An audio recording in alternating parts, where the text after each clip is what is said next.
as I was so young, I don't actually know what's reality. And as I say, so what I mean by that word fragmented is what has been drawn over time is then maybe pictures of the life minus 6 years to the date of different stories uncles, friends and family have told me. So it's really hard to draw the line of what was reality and what I can actually remember. My clearest memories, and probably unfortunately, are the ones where he was starting to turn ill. I didn't know that probably at the time. So there was one moment where we're on a ferry, can't remember where, different places, and he was ill, and I definitely remember that because every night he used to kind of really needed to go to bed earlier, but he wanted to kind of fight on and just like have a good holiday, and he continued to fight on. I definitely remember when I found out that he was in hospital, and when I was in school, and when that message came, I definitely remember that moment.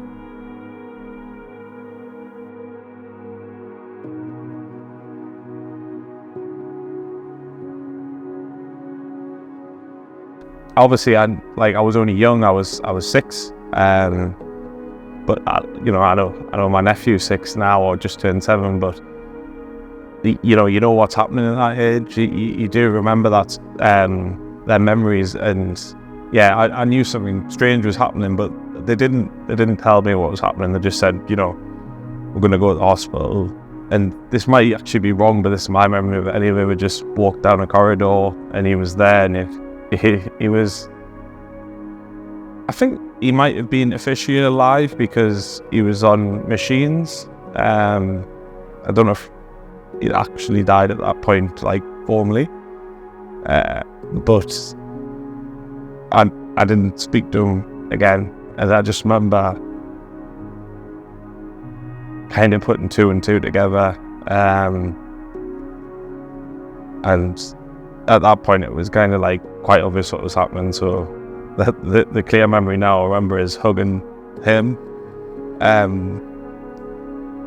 but then when I came out and seeing down at him, and kind of started to sink in what was happening.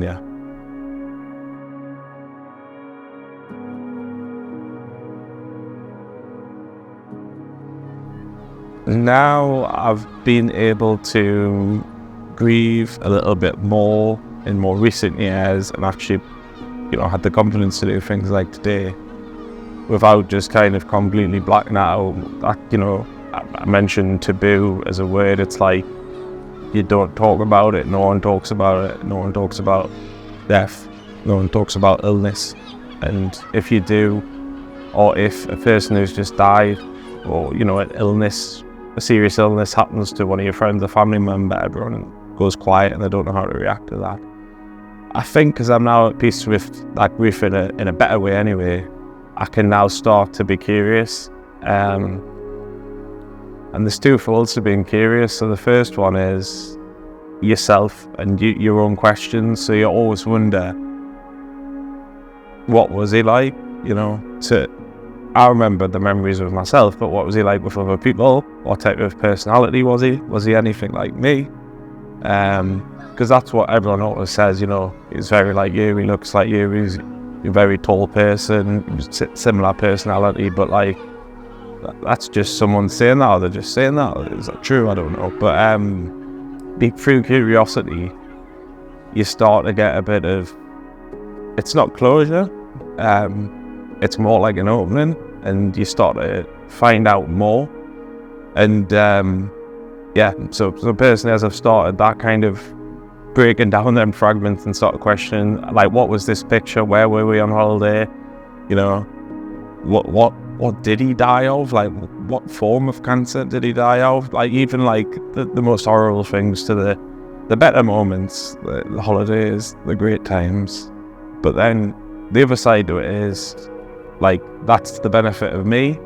But like, the unspoken benefit I didn't realise all of this would give is the benefit to others. So as I began my own journey in what is grief and how I begin to talk about it, overcome it, start doing, charity work and some runs, getting money for Macmillan, and through that process, people, to begin with, quite small amount of people started coming to me and going, I've lost my husband, so I've lost my, dad, I've lost this person, I've lost that person, and they started coming to me and they would just tell me the story, and it makes you feel better, which is a weird thing to say, but they tell you their story and you tell you theirs, and when they're telling you the story, when you resonate with someone in a similar situation,